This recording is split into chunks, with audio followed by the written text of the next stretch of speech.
నమస్తే శ్రీ కృష్ణాయ నమః. భక్తి టీవీ ప్రేక్షకులకు స్వాగతం, సుస్వాగతం. మనము ఎప్పుడూ చెప్పుకున్నట్టుగానే మనకి అంతరిక్షంలో, ఖగోళంలో మనకి ఎప్పుడూ గ్రహాలు మారుతూ ఉంటాయి. ఒక రాశిలోంచి ఇంకొక రాశికి, ఒక నక్షత్రం మీద నుంచి ఇంకో నక్షత్రం మీదకి ఇలా మారుతూ ఉంటాయి. ప్రతి నెల ఈ చర్య జరుగుతూనే ఉంటుంది. అయితే ఇప్పుడు మనకి ఆగస్టులో ఆగస్టు నుంచి ఇంచుమించు 8 నెలలు, 10 నెలలు ఇంచుమించుగా ఒక సంవత్సరం పాటు కొన్ని గ్రహాలైతే నక్షత్రం నుంచి నక్షత్రానికి మారుతూ, ఆ నక్షత్రాలు ఏ రాశిలో ఉంటున్నాయి అనే వాటికి ఆ ఫలితాలను ఇవ్వబోతున్నాయి. అందులో మనం ఇప్పుడు ఈరోజు చెప్పుకునేది ఆహ్, కేతు గ్రహము. ఛాయాగ్రహాలలో రాహు, కేతువులు గదా! ఈ రాహు, కేతువుల్లో కేతు గ్రహము ఇప్పుడేమవుతోందంటే ఆహ్, మనకి ట్రాన్సిట్ అవుతోంది. ఈ ట్రాన్సిట్ అవ్వడము కొన్ని రకాల అంటే 6 రకాల అంటే 6 గ్రహాలకు 6 రాసులకు మంచి ఫలితాలు ఎక్స్‌ట్రార్డినరీ ఫలితాలిస్తోంది. మిగతా 6 రాసులకు సామాన్యమైన ఫలితాలిస్తోంది. అయితే మనకి జ్యోతిష శాస్త్రంలో ఈ కేతు గ్రహానికి వక్రగ్రహమని, పాపగ్రహమని ఇంకా ఏమంటారో తెలుసా? మిస్టరీ గ్రహం అని కూడా అంటుంటారు. అయితే ఈ పాపం ఇన్ని రకాలుగా అంటుంటారు కదా! కానీ కేతువు ఇచ్చే ఫలితాలు మాత్రము చాలా అద్భుతంగా ఉంటాయి అని అందరూ తిడుతుంటారు. శని భగవానుడినొకళ్ళని, కేతువునొకళ్ళని చాలా భయపడతారు, తిడతారు గూడా. అయితే సరే అది మన కర్మను బట్టి ఉంటుంది. అయితే ఇప్పుడు మీకు నేను చెప్పేది కేతు గ్రహము మంచి యోగాన్ని తెచ్చిపెడుతోంది. అది ఎలా అంటే సింహరాశిలో ఈ గ్రహము ఆహ్, సింహరాశిలో వచ్చే సంవత్సరం అనగా 2026 డిసెంబర్ వరకు కూడా ప్రయాణాన్ని సాగిస్తోంది. అంటే ఎంత అంటే సంవత్సరం మీద ఇంచుమించుగా సంవత్సరం మీద ఎక్కువగానే నడుస్తోందనమాట. మొన్న డిసెంబర్ నుంచి అదే మన వచ్చే నెల అయితే ఈ గ్రహము సింహరాశిలో వచ్చే సంవత్సరం 2026 డిసెంబర్ వరకు తన ప్రయాణాన్ని సాగిస్తుంది. అది జ్యోతిష పండితులు ఏమంటారంటే కనుక కేతు గ్రహానికి ఏడ్పించడం తప్ప నవ్వించడమే తెలీదు, బాధిస్తుంది అంటారు. కానీ కాదండి పాపం అట్లాగా. అయితే కేతువు తన గురువైన శుక్రుడితో కనుక కలిసినట్టయితే శుక్రుడికి సంబంధించిన రాసులేంటి అంటే కనుక వృషభ, తులా రాసుల్లో సంచారం చేసినట్టయితే శుక్రుడికి చెందినటువంటి మళ్ళా ఒక్కొక్క గ్రహానికి కొన్ని కొన్ని రాసులుంటాయి కదా! అదేంటిది కేతు గ్రహానికి సంబంధించిన రాసులవైతే శుక్రుడికి సంబంధించిన వృషభ, తులా రాసుల్లో సంచారం చేసేటప్పుడు ఆహ్, భరణి, పుబ్బ, పూర్వాషాఢ ఈ నక్షత్రాలలో పయనం చేసినప్పుడు అంటే రాసుల్లోకి మారేటప్పుడు కొన్ని కొన్ని నక్షత్రాల మీద వీటి యొక్క ప్రభావము ఆధారపడి ఉంటుంది. అందులో ఏ మంచి గ్రహం ఉన్నా సరే, ఈ ఇన్‌ఫ్లూయెన్స్ దాని మీద పడి చక్కని ఫలితాలిస్తారనమాట. అదే ఇప్పుడు జరగబోతోంది మనకి ఆగస్టు నెలలో. కొన్ని శుభ ఫలితాలివ్వడము, కొన్ని మిశ్రమ ఫలితాలివ్వడం జరుగుతుంది. అయితే ప్రస్తుతము సింహరాశిలో మన కేతు గ్రహము శుక్రుడికి చెందినటువంటి పుబ్బా నక్షత్రంలో ఒక ఏడాది పాటు చక్కగా సంచారం చేసుకుంటూ మంచి ఫలితాలను ఇవ్వబోతున్నారు. ఆ మంచి విశేషమైన అదృష్టమైన బంగారం లాంటి అదృష్టాన్ని పొందే రాశులు ఏవడో తెలుసా? మేషము, కర్కాటకము, సింహము, తుల, ధనస్సు, కుంభరాశులు. అసలు వీళ్ళకి గోల్డెన్ పీరియడ్ అన్నమాట. ఈ సంవత్సరము చక్కని పీరియడ్ అని చెప్పొచ్చు. అయితే మరి మిగతా రాశుల వాళ్ళకి ఎలా ఉండబోతుంది అంటే గనక, మిగతా రాశుల వాళ్ళకి మిశ్రమ ఫలితాలు ఉంటుంది కానీ, పాపం గతంలో వీళ్ళు పడ్డ బాధల కోసము కొంత రిలీఫ్‌గా ఈ 6 గ్రహాలు చక్కని ఫలితాన్ని ఈ 6 రాసులు చక్కని ఫలితాన్ని పొందుతారు. అయితే ఈ ఫలితాలలో మనకి ఏ ఏ రాసు అంటే ఇప్పుడు మనం ఇందాక అనుకున్న రాసులు ఎలాంటి ఫలితాలిస్తారు అనేది నేను మీకు వివరంగా, క్లుప్తంగా తెలియజేస్తాను. ఈ కేతువు యొక్క శుక్ర సంచారం వల్ల మనకి ఆగస్టు నుంచి 2026 డిసెంబర్ వరకు విశేషమైన మంచి ఫలితాలను ఇవ్వబోతున్నాడు ఈ కేతు గ్రహము. అయితే కొన్ని కొన్ని దిగ్భ్రాంతికి తర్వాత రహస్య పరిణామాలు, అనుకోని మలుపులు మనకి జరగబోతున్నాయి ఈ సమయంలో. అనగా 1.5 సంవత్సరం పాటు మంచి అంటే సస్పెక్షన్ గాను ఉండడము, కొన్ని మనం ఊహించని సంఘటనలు జరగడము, ఇలాంటివన్నీ జరిగే అవకాశాలు ఈ సమయంలో కనబడుతున్నాయి. అది ఎలా అంటే పైగా మనకి సింహరాశి చెప్పేది ఏంటంటే అధికారము, ప్రతిష్ట, రాజయోగము కలగజేస్తున్నాడు. పుబ్బ నక్షత్రం ఏంటంటే వైభవానికి, శౌర్యానికి, దాంతో పాటు లగ్జరీస్ కూడా ఎక్కువగా ఫలితాలు ఇవ్వబోతున్నాడు. తర్వాత శుక్రుడు ఏం చేస్తున్నాడంటే కనుక సుఖ సంబంధిత అంటే మంచి సంతోషకరమైన హ్యాపీయెస్ట్ లైఫ్‌కి సంబంధించిన సామాగ్రిని అందజేస్తున్నాడు. దీంతో పాటు వీళ్ళు ముగ్గురు కలిసి మంచి విశేషమైన ఫలితాలు ఈ కేతువు యొక్క సంచారం వల్ల జరగబోతోంది. అయితే ఇది వ్యక్తిగతంగా అన్ని రాసుల మీద ఆయా రాసులకు సంబంధించిన అన్ని రంగాల మీద ఈ ప్రభావం చూపించినట్టయితే, మరి దేశ కాలమాన పరిస్థితులు చూసినట్టయితే ఎలా ఉండబోతోంది అంటే కనుక దేశ స్థాయిలో చూసినట్టయితే ముందుగా రాజకీయ రంగంలో ప్రభుత్వ పునర్వ్యవస్థీకరణలు జరిగే అవకాశంతో పాటు కీలకమైన పదవుల్లో మనకి ఆకస్మికంగా కొన్ని మార్పులు, చేర్పులు జరిగే అవకాశాలు గోచరిస్తున్నాయి. కొన్ని రాష్ట్రాల్లో తాత్కాలికంగా అనిశ్చితి అంటే స్థిరత్వం లేకపోవడము, లేదా అస్థిరత్వంగాను, అనిశ్చితిగా నిశ్చయంగా ఉండలేని పరిస్థితి అంటే గందరగోళ పరిస్థితి కొన్ని రాష్ట్రాల్లో ఏర్పడబోతోంది ఈ సమయంలో. అంటే ఆగస్టు నుంచి 2026 డిసెంబర్ వరకు ఇటువంటి పరిస్థితి కొనసాగే అవకాశాలు కనబడుతున్నాయి. మహిళా, యువత ప్రాతినిధ్యం ఊహించని రీతిలో పెరిగే అవకాశం కనబడుతోంది. మహిళలకు, యువతకు ప్రాముఖ్యత పెద్దపీట వేసే అవకాశం ఉంది. అయితే రక్షణ, అంతర్భాగం, భద్రత ఈ రెండు చూసినట్టయితే కనుక దుండగుల యొక్క చర్యలు ఎక్కువయ్యే అవకాశం కనబడుతోంది. సరిహద్దుల్లో చిన్నపాటి ఉద్రిక్తతలు కూడా ఏర్పడే అవకాశం ఉంది. అయితే సైనిక రంగంలో కొత్త టెక్నాలజీ కొనుగోలు చేయడము, మోడర్నైజేషన్ చెయ్యడము ఇలాంటివి ఫాస్ట్ గా జరిగే అవకాశాలు ఎక్కువ కనబడుతున్నాయి. ఇక న్యాయ విభాగం చూసినట్టయితే కనుక పాత పెండింగ్ లో ఉన్నవి కీలకమైన కేసులు ఏవైనా ఉంటే కనుక హఠాత్తుగా తీర్పులు బయటకు వచ్చే అవకాశాలు కనపడుతున్నాయి. కొన్ని చోట్ల కొన్ని తీర్పులు సమాజంలో సంచలనాన్ని సృష్టించే అవకాశాలు కూడా అంటే ప్రతి ఒక్కళ్ళు చర్చించుకునేటట్టుగా గోచరిస్తోంది. తర్వాత ఇక ఆర్థిక పరిస్థితి చూసినట్టయితే కనుక ఆర్థిక రంగంలో బులియన్ మార్కెట్ అనగా బంగారము, వెండిలో ఊహించని మలుపులు, పెరుగుదల ఉండే అవకాశం ఎక్కువగా కనబడుతోంది. పెట్టుబడుల విషయం దగ్గరికి వచ్చినట్టయితే కనుక ఒక అంటే హఠాత్తుగా నిలిచిపోవడమైనా అవ్వచ్చు, లేదా హఠాత్తుగా పెరిగే అవకాశాలు కూడా అంటే రేట్లు పెరగడం కానీ, తగ్గిపోవడం కానీ ఇలాంటివి జరిగే అవకాశాలు ఎక్కువ కనబడుతున్నాయి. తర్వాత ఇంకా సాంకేతిక రంగము, ఇంటర్నెట్ రంగము ఇవి చూసినట్టయితే సైబర్ సెక్యూరిటీ మనకి కీలకంగా మారే అవకాశం ఎక్కువ కనబడుతోంది. పెద్ద ఎత్తున హ్యాకింగ్స్ జరిగే అవకాశాలు కనబడుతున్నాయి. ఈ విషయంలో ప్రతి ఒక్కళ్ళు జాగ్రత్తగా ఉండండి.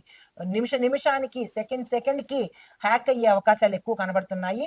ఇలాంటి కేసులు కూడా తీర్చలేనటువంటివి కుట్టలుగా ఉండే అవకాశం ఎక్కువ కనబడుతోంది. అయితే ఏఐ అంటే artificial intelligence, deep fake, big data ఈ నిబంధనల మీద ప్రభుత్వము ప్రత్యేకమైన దృష్టి పెట్టాం. అంటే ఈ కొత్తవన్నీ వచ్చేసి ఈ యాపులు, ప్యాపులు ఇవన్నీ కొత్త వచ్చేసి ఏం చేస్తున్నాయంటే మనకి దానిలోకి మభ్యపెట్టేటట్టు చేసి, దానికి అలవాటు చేసి మనల్ని ట్రాప్‌లోకి తీసుకెళ్ళి మనల్ని మోసం చేసే అవకాశం ఎక్కువ కనబడుతోంది. అలాంటి కేసుల మీద ఎక్కువగా ప్రభుత్వం దృష్టి పెట్టి ఒక నిబంధనను తీసుకొచ్చే అవకాశం కూడా గోచరిస్తోంది. అంటే ఉత్తరోత్తర. తర్వాత వ్యవసాయ రంగంలో చూసుకున్నట్టయితే గనక వరి, పత్తి, జూటు ఈ ప్రధాన పంటలు ఆకస్మికంగా వాతావరణ వ్యతిరేకతలతో నష్టపోయే అవకాశం ఎక్కువ కనబడుతోంది. అంటే వరి, పత్తి మనకు ముఖ్యమైనవే అవి. ఈ 2 కూడా నష్టాల బాట పట్టి అంటే ముందు బియ్యం కొరత వచ్చేటట్టుగా మనకి బ్రహ్మంగారు చెప్పినట్టుగా అది ముందు స్టార్ట్ అవ్వబోతోందనమాట. బియ్యము చాలా కొరత అయ్యేటట్టుగా కనబడుతోంది. ఈ విషయంలో పొదుపును ప్రతి ఒక్కళ్ళు పాటించండి. ఇష్టానుసారంగా బియ్యాన్ని కానీ, ఫుడ్‌ని కానీ వేస్ట్ చేసే ప్రయత్నం చేసుకోకండి. తర్వాత కొన్ని చోట్ల గాలితో కూడుకున్న తుఫాన్లు, పిడుగులు పడే అవకాశము ఎక్కువగా గోచరిస్తోంది. అది చాలా చోట్ల మనం వింటున్నాము తుఫాన్లు. అంటే ప్రపంచవ్యాప్తంగా ఇది ఒక ప్రదేశానిది కాదు కాబట్టి ప్రపంచవ్యాప్తంగా తుఫాన్లు, సైక్లోన్లు, తర్వాత సునామీలు ఇలాంటివి ఇంకా ముందు చాలా ఎక్కువగా వచ్చే అవకాశాలు ఎక్కువ కనబడుతున్నాయి. తర్వాత రైతుల్ని ఆదుకునే నూతన ప్యాకేజీలు, మరి ఈ రైతులు నష్టపోతున్నారు కాబట్టి కొత్త కొత్త ప్యాకేజీలు కూడా ప్రభుత్వము ఏర్పాటు చేయబోతోంది. బీమా విధానాలు అత్యవసరంగా ఏర్పాటు చేయబోతోంది. అయితే ప్రభుత్వము ఈ దిశగా అడుగులు వేస్తోంది ఉత్తరోత్తర. అయితే వాతావరణం, పర్యావరణం కనుక చూసుకున్నట్టయితే కనుక సాధారణంగా మించి వేడి ఉండడము, సాధారణానికి మించి చలి ఉండడము, లేదా ఎక్స్‌ట్రీమ్ వాతావరణం అంటే హీట్ వేవ్స్, కోల్డ్ వేవ్స్ అన్‌ఎక్స్‌పెక్టెడ్‌గా కాసేపు వేడి ఎక్కువగా, కాసేపు అతి చల్లదనము, అతి వేడి ఇలాగా మనం ప్రకృతికి హాని చేస్తున్నాం కాబట్టి ప్రకృతి కూడా మనకి అదే రిజల్ట్ ఇస్తుంది. ఇందులో బాధపడాల్సింది ఏమీ లేదు. అయితే ఇలాంటివి వాతావరణంలో జరిగే అవకాశాలు ఎక్కువ కనబడుతున్నాయి. అయితే తర్వాత కొన్ని కొన్ని అరణ్యాలు నిప్పుతో కాలిపోయి, అంటే అరణ్యాలు మొత్తము కాలిపోయే అవకాశము ఎక్కువగా కనబడుతోంది. భారీ నష్టం కూడా వచ్చే అవకాశం ఉంది. కొన్ని చోట్ల భారీ తుఫానులతో కూడినటువంటి, ఈదురుగాలితో కూడినటువంటి వర్షాలు కూడా వచ్చే అవకాశం కనబడుతోంది. నీటిపారుదల సమస్యలు కూడా ఒక చోట ఎక్కువగా ఉండే అవకాశం ఉంది. ఒకవైపు పొంగి పొర్లుతున్నాయి, ఒకవైపు బీడు పడిపోతున్నాయి. కొన్ని కొన్ని ప్రాంతాల్లో మనం చూస్తూ ఉంటామన్నమాట. ఇలాంటివి జరిగే అవకాశాలు కూడా ఈ కేతు ప్రభావం వల్ల జరగబోతోంది. తర్వాత సామాజిక మార్పులు చూసుకున్నట్టయితే కనుక కుటుంబ వ్యవస్థల్లో విభేదాలు జరిగే అవకాశము, విడాకుల శాతం పెరిగేటట్టుగా కనబడుతోంది. దాంతో పాటు యువతలో అసంతృప్తి, అన్వేషణ భావము పెరగడం వల్ల ఉద్యమాలు కానీ, లేదా సోషల్ మీడియా ఉద్యమాలు కానీ, ఇలాగ కొంత గందరగోళ పరిస్థితి అయ్యే అవకాశం కనబడుతోంది. యువతకు ఎక్కువగా నష్టం వచ్చే అవకాశం గోచరిస్తోంది. తర్వాత మహిళలకు సంబంధించి చూస్తే మహిళల అభివృద్ధికి కానీ, కళలకు కానీ, సినిమా రంగం కానీ, ఫ్యాషన్ రంగం కానీ కొత్త ట్రెండ్ వస్తుందన్నమాట. అంటే పూర్తిగా ఎలా ఉండబోతుందంటే, సరదాగా చెప్పుకున్నప్పటికీ కూడా బట్టలు ఎక్కువ శాతం ఉత్పత్తి అవుతున్నాయి, కానీ బట్టలు కట్టుకునే వాళ్ళే కరువైపోతున్నారు. అలాంటివి రెట్రో రాయల్ థీమ్స్ కూడా మనకి రావచ్చు. అంటే గోనిగుడ్డలతోనూ, ప్లాస్టిక్కులతోనూ బట్టలు కూడా వచ్చే అవకాశాలు కనబడుతున్నాయి. సరదాగా చెప్పుకున్నా కానీ వింత వింత పోకడలు, వింత వింత ఫ్యాషన్లు వచ్చే అవకాశం కనబడుతోంది. అంటే పిచ్చి ముదిరి వేలం వెర్రయ్యేటట్టుగా గోచరిస్తోంది. అయితే మొత్తంగా ఓవరాల్‌గా చెప్పదలుచుకున్నట్టయితే కనుక కేతువు పుబ్బ, సింహం సంచారం చేస్తూ ఉండడం వల్ల రాజసం ఉన్న రాశిలో, అందులోనూ వైభవం ఉన్న నక్షత్రంలో చేస్తున్నారు. అంటే మంచి విశేషమైన నక్షత్రంలో సంచారం చేస్తున్నారు కాబట్టి కొన్ని కొన్ని మార్పులు వాతావరణ పరంగా, రాజకీయ పరంగా, సామాజిక పరంగా మనం ఊహించని మార్పులు కలిగే అవకాశాలు ఎక్కువగా కనపడుతోంది. దేశ ఆర్థిక వ్యవస్థ రంగము కొంత రిబూట్ అయ్యి బతుకు తెరువు కోసము మనంతట మనము ప్రయత్నం చేసుకునేటట్టుగా కొన్ని ఇబ్బందులు వాతావరణ పరంగా, కొన్ని అదృశ్య శక్తుల యొక్క ప్రభావం వల్ల చెప్పుకున్నట్టయితే కనుక కొంత ఇబ్బంది వాతావరణమే దేశానికి, ఆర్థికానికి, న్యాయానికి జరిగే అవకాశాలు ఎక్కువ కనబడుతున్నాయి. ఇది కేతు సంచారం వల్ల దేశకాల మన పరిస్థితుల యొక్క ప్రభావము ఇలా ఉండబోతోందనమాట. నమస్తే. తదుపరి రాశి మిథున రాశి. ఈ రాశి వారికి ఈ కేతు యొక్క సంచారం వల్ల, శుక్రుడితో కలిసిన సంచారం వల్ల విశేషమైన ఫలితాలు కనిపిస్తున్నాయి. విద్యార్థులకు, ఉద్యోగస్తులకు, వ్యాపారస్తులకు, మిగతా రంగాలలో రాజకీయ నాయకులకు, స్త్రీలకు, పురుషులకు ఈ వచ్చే సంవత్సరం డిసెంబర్ వరకు చాలా చక్కని ఫలితాలు పొందుతున్నారు. అది ఒక్కొక్క రంగం వాళ్ళకి విద్యార్థులకు చూసినట్టయితే విశేషమైన ఫలితాలు. మీ పనులు సకాలంలో పూర్తవ్వడము, మీరు అనుకున్న కెరియర్‌ని సెలెక్ట్ చేసుకోవడము, దానిలో సక్సెస్ సాధించడము, ర్యాంకులు సాధించడము, స్కాలర్‌షిప్స్ కోసం ఎవరైతే ప్రయత్నాలు చేశారో స్కాలర్‌షిప్స్ రావడము, కొంతమంది అన్‌ఎక్స్‌పెక్టెడ్‌గా విదేశాలు వెళ్ళే అవకాశాలు కూడా ఇక్కడ గోచరిస్తున్నాయి. కాబట్టి ఈ సమయాన్ని మీరు ఎవరైతే టార్గెట్స్ ఫిక్స్ చేసుకుంటారో, లేదా ప్లాన్ వేసుకుంటారో, నేను ఈ సమయానికి ఇది చేయాలని అనుకున్న వాళ్ళు ఆ ప్రయత్నాలు ఈ సమయంలో చేశారనుకోండి, మీకు నెక్స్ట్ ఇయర్ డిసెంబర్ వరకు కూడా మీకు మంచి గోల్డెన్ పీరియడ్ కనబడుతోంది. ఈ విషయంలో జాగ్రత్తలు తీసుకోండి. మంచి ప్లాన్లు కూడా వేసుకునే ప్రయత్నం చేసుకోండి.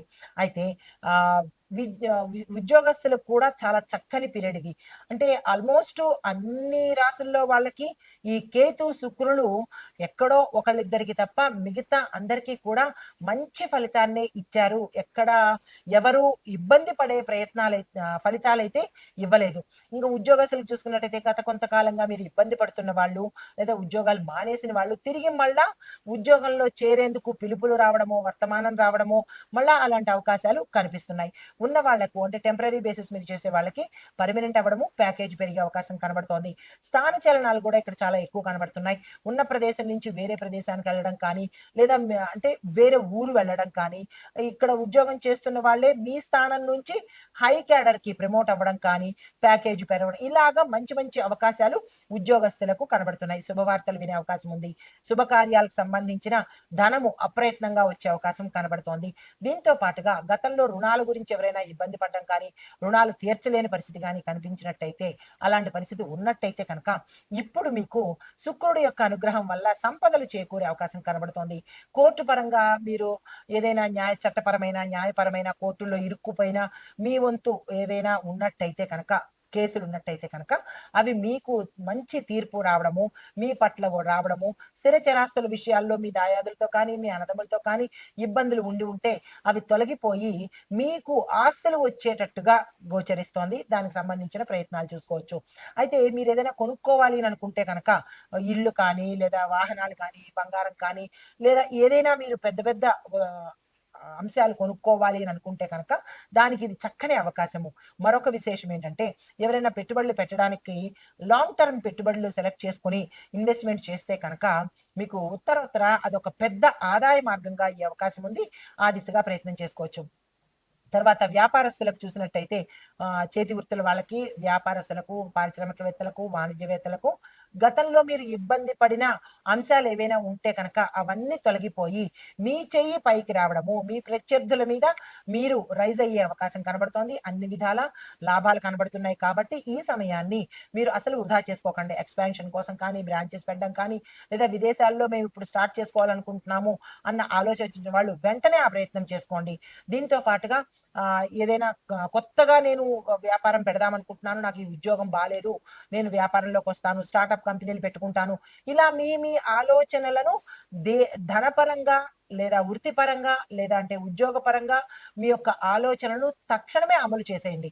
ఎందుకంటే ఇది మీకు చాలా సక్సెస్ పీరియడు, గోల్డెన్ పీరియడ్. ఆరోగ్యరీత్యా చూసినట్టయితే వీళ్ళకి ఎప్పుడూ అనారోగ్య సూచనలైతే కనిపించట్లేదు కానీ, కొంత మానసిక ఒత్తిడి మీరు గతంలో తెచ్చుకున్నవి ఇప్పుడు కొంచెం ఇబ్బంది కలిగేటట్టు ఉంటోంది. ఆ విషయాన్ని పూర్తిగా తీసేయండి. మీకు చక్కని పీరియడ్ ఇప్పుడు రాబోతోంది. సంవత్సరన్నర పాటు మీరు హ్యాపీగా ఉండే అవకాశం కనబడుతోంది.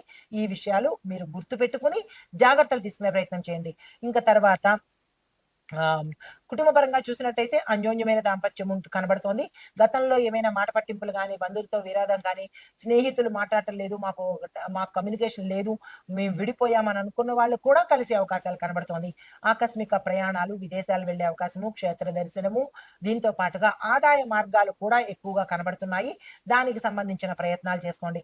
ఆగిపోయిన పనులు తిరిగి ప్రారంభించాలన్నా, ఇల్లు కట్టడం కానీ, లేదా ఏ పనులైనా సరే మీరు గతంలో మధ్యలో ఆగిపోయిన పనులు ఇప్పుడు తిరిగి మళ్ళా వేగవంతమయ్యేటట్టుగా గోచరిస్తోంది. ఆ ప్రయత్నాలు చేసుకోండి. కార్యసిద్ధి, కార్య అనుకూలత చాలా చక్కగా ఉండబోతోంది.